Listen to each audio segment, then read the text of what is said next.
আসসালামু আলাইকুম। আপনারা জানেন যে আমার শখের কোয়েলের খামারের কাজ শেষ হয়েছে।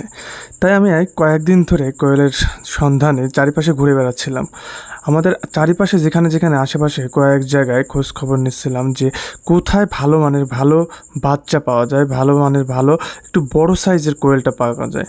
আমি ৩০ দিনে বাচ্চা খুঁজতেছিলাম, তা কোথাও ভালো বাচ্চা অরিজিনাল জাপানি জাতের ভালো বাচ্চা পাচ্ছিলাম না।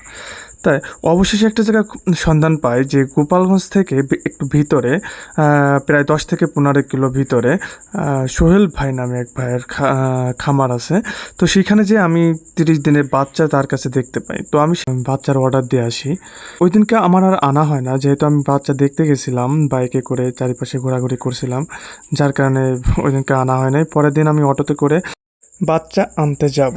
আমার খামারের জন্য আপনারা সবাই দোয়া করবেন, আমার সাথে থাকবেন এবং আমার জন্য দোয়া করবেন। আসসালামু আলাইকুম, ভালো থাকবেন সবাই।